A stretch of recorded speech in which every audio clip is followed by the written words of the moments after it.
Hello, everybody. I just finished the other incoming families, new sixth graders and incoming families video, and it was 20 minutes long. This one will not be as long.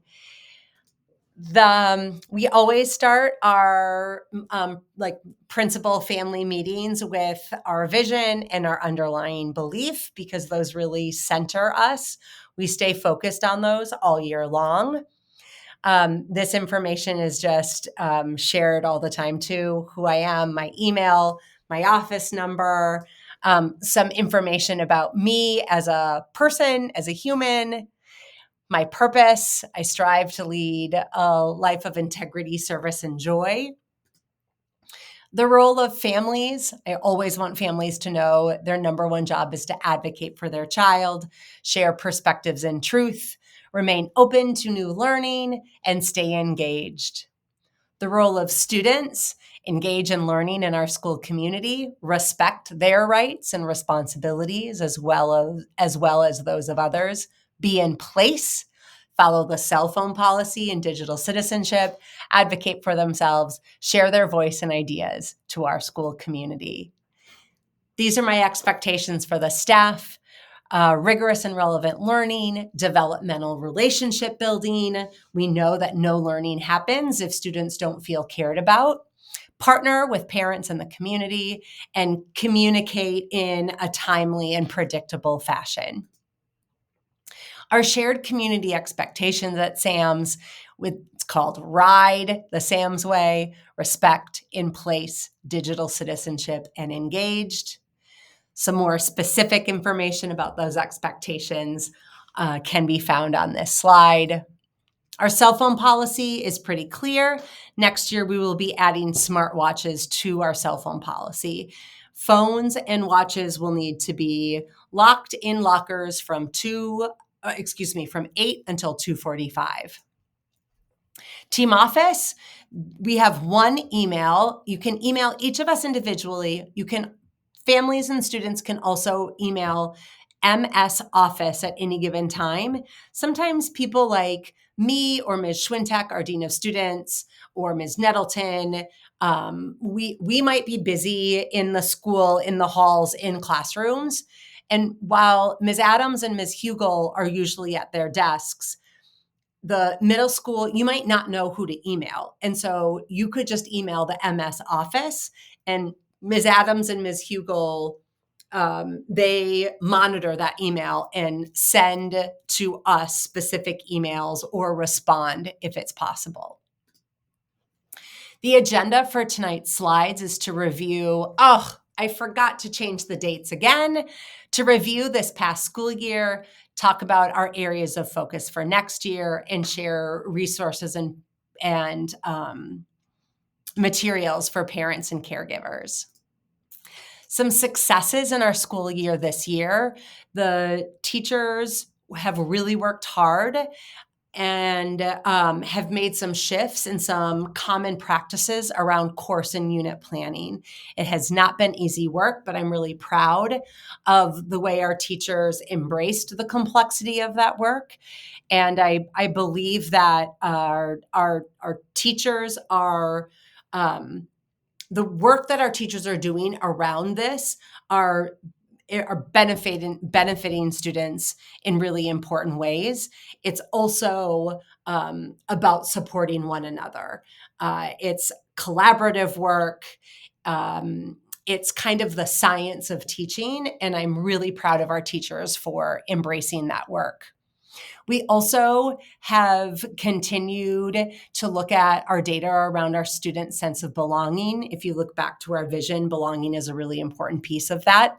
And so having data around our student feedback in the areas of belonging and school culture and community really means a lot to us. And I'm grateful for all of the ways in which teachers have supported that data and worked to increase that sense of belonging for all students. Our preliminary test scores show growth.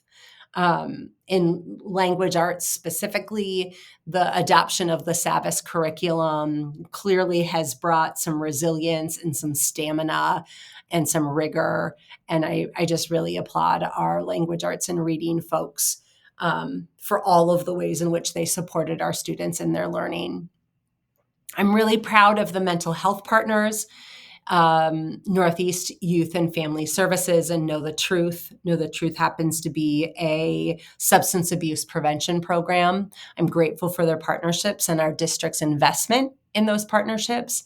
Family Night, which is, I think, the last Monday of September.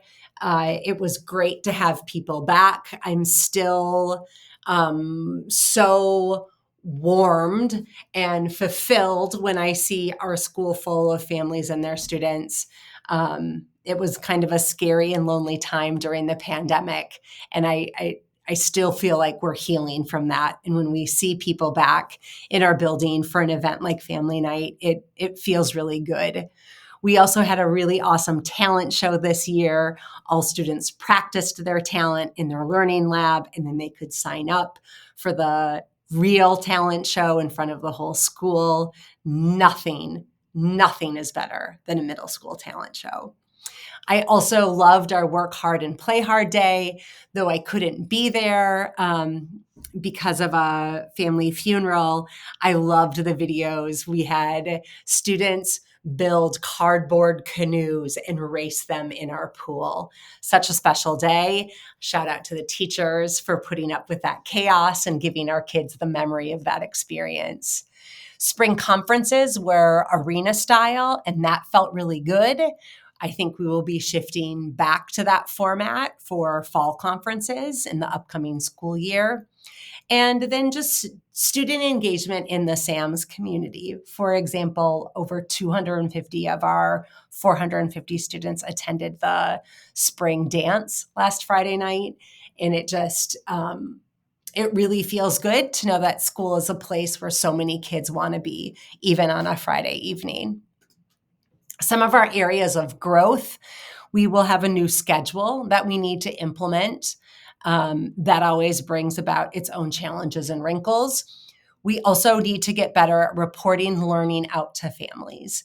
As many of you know, we've moved away from traditional grades and report cards, but it is proving to be a complex task to report out learning to families. We will continue to work on that. We also recognize the need for a school-wide literacy plan. We know that we need to build stronger connections with families and community. We need to strengthen our Tier 1 classroom teaching practices and build on our inclusion practices. And then we have at our disposal some really powerful tools when it comes to collecting data. How do we use that data to really inform our work and the shifts that we need to make to support student growth and learning? Lastly, these are 4 books. The authors can be found on lots of different podcasts and many different articles online. These are books that I return to over and over again, and I recommend them to all families. Anyone who is in a relationship or cares for middle schoolers might benefit from any one of these books. I think that's everything. I tried to go as quickly as possible. I was hoping for 5 or 6 minutes. It looks like I'm at 9. Please reach out if you have any questions. Know that I'm always here. And then that middle school email is always an option. So is mine, or you can give me a call. Take good care, everyone.